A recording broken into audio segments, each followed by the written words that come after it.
I got to the point where, in my mind, my family was going to be better off without me. I had plans for ending my life. That was when I knew I needed to tell somebody. I just got to the point where I lost all hope. I seemingly had this beautiful life, and everyone from the outside looking in would think, oh my gosh, like, what do you have to complain about? And I thought the same thing. I got to where I was just kind of like, what do I have to complain about? Why am I like this? Why am I feeling this way? This is, people have it so much worse than I do. I had a wonderful husband, a beautiful home, a gorgeous daughter, beautiful stepchildren, a thriving business. I was just in a place where I was just sad. I was just sad all the time. I was so tired, and ultimately I was using alcohol to cope. I was on medications that I had been on for over 20 years. This time I was on 4 different medications, plus another one that I would use when I would have panic attacks. And so it just got to where I was like, none of the medications are working.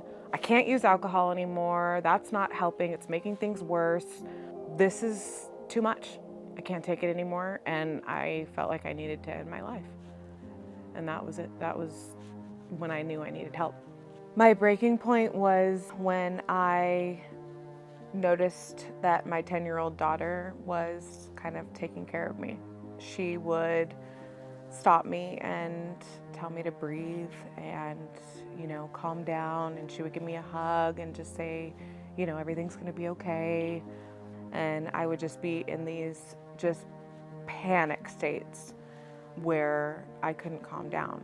And it was just such a profound moment to me when I was just like, my 10-year-old daughter is taking care of me right now. And that is not her role to fill. My deep hope is for someone to see this and not have to get to the breaking point to where I was and tell somebody. And even if you are at the breaking point, tell somebody, talk, be heard. We can see you. The day I had those thoughts of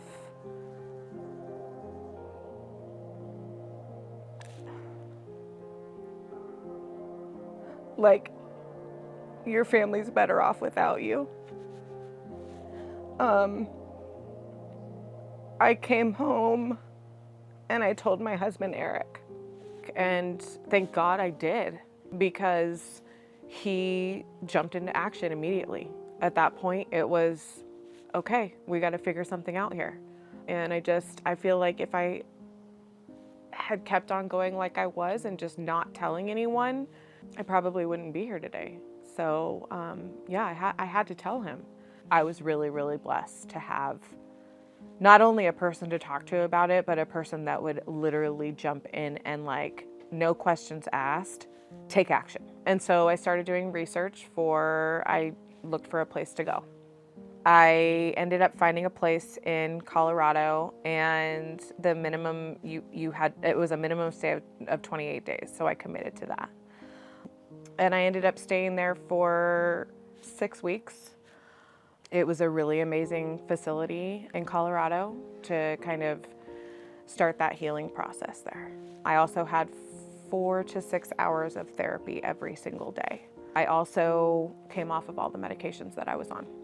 So I was able to do that in a very safe environment with medical staff and clinical psychiatrists and psychologists and coaches and facilitators, and it was a very safe environment for me to do that. And I'm just so grateful for it. A lot of what we did there was digging into our past, which it's so funny because all of the therapy that I had ever done before, it was like, okay, so what is your past like? And you're like, I don't want to talk about my past. Stop asking me about my parents, or stop asking me about my childhood. Let's talk about right now. What does that have to do with anything? When I was able to actually take time away from my life and pause, and those 6 weeks and really dig deep and have that intensive therapy, I was able to go, oh my gosh, My past has everything to do with what is happening now. And ultimately there I was diagnosed with PTSD, depression, and anxiety. I mean, we were all the way back to 6 years old.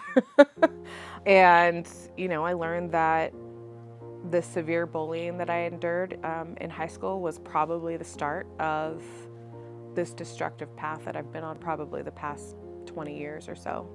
That kind of torment can really take a toll on an adolescent. And, back then we didn't talk about mental health like we do today. So I had no idea that I was having anxiety, zero idea that I was suffering from tremendous anxiety and terrible depression. And also that just my self-confidence was basically zero. And what happened was instead, because we didn't address it back then, because we didn't know, I carried it into my 20s and then into my 30s. And I would cope with alcohol, and I would always feel like I was less than other people. And I carried that experience into my 20s, and then it just perpetuated from there. Tremendously vital to have an aftercare plan. I realized that wasn't even scratching the surface. The 6 weeks in Colorado was not even scratching the surface.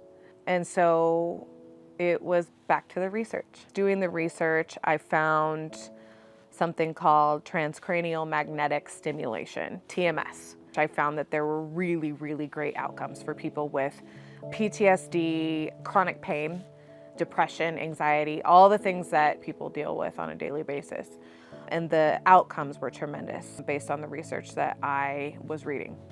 Ketamine is a psychedelic therapy, so it was super intimidating to me. But the outcomes of the ketamine therapy, and any psychedelics for that matter, are tremendously compelling. And to me, just being in the healthcare field, I was like, these two therapies and treatments are probably my last hope, and I have to try it. I found Serenity Mental Health down in Phoenix. It was really cool because they had both there. And so I would go every single day for the TMS, and then every other day I would have ketamine. So I ended up doing 8 sessions of the ketamine, and then you do a full 36 sessions of the TMS. I also did integration coaching and pretty intensive therapy. I had a massive breakthrough in ketamine. I mean, literally after my very first treatment, I felt better. And I was like, oh my gosh, this is it. This is a real treatment that works instantly. There's no screwing around with, it's gonna take 2 weeks for this drug to start working, and maybe it's not gonna work, and oh, by the way, you might actually feel worse with this drug. None of that. It was literally the very first treatment, I felt relief. What I found through doing the TMS and the ketamine and the coaching and the therapy was just, it lifted this black cloud that was over my head and allowed me to be me again.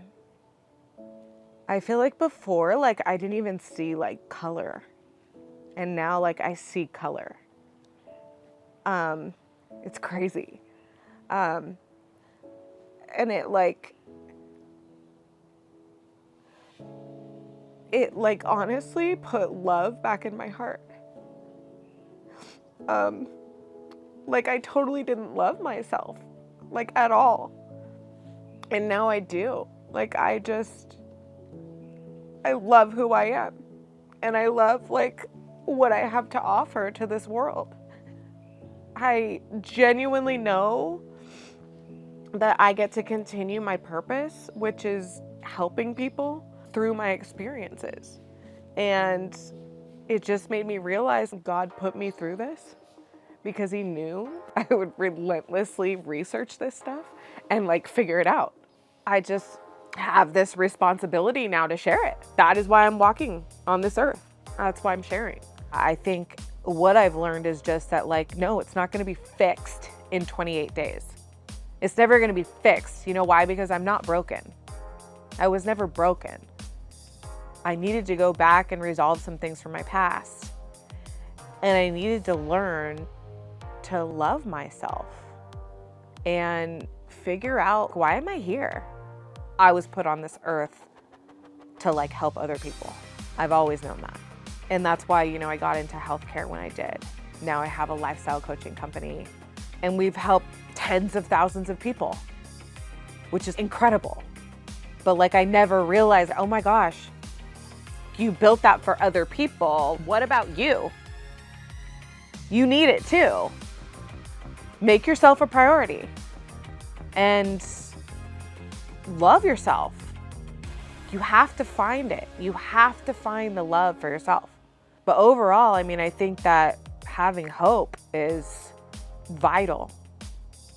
And that's what this whole journey has given me back. It's given me hope. There are options out there. There are treatments that work. The microdosing right after the ketamine, and that's a maintenance type thing, right?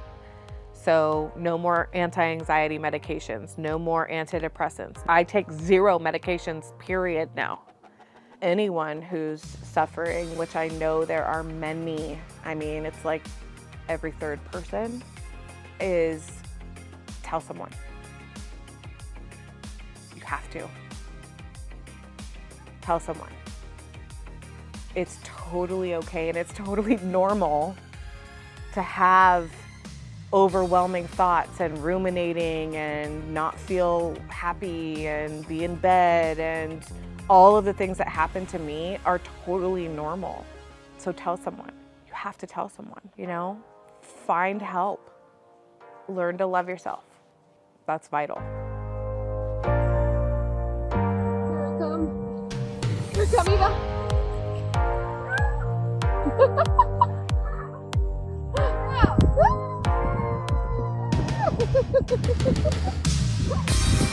Wow.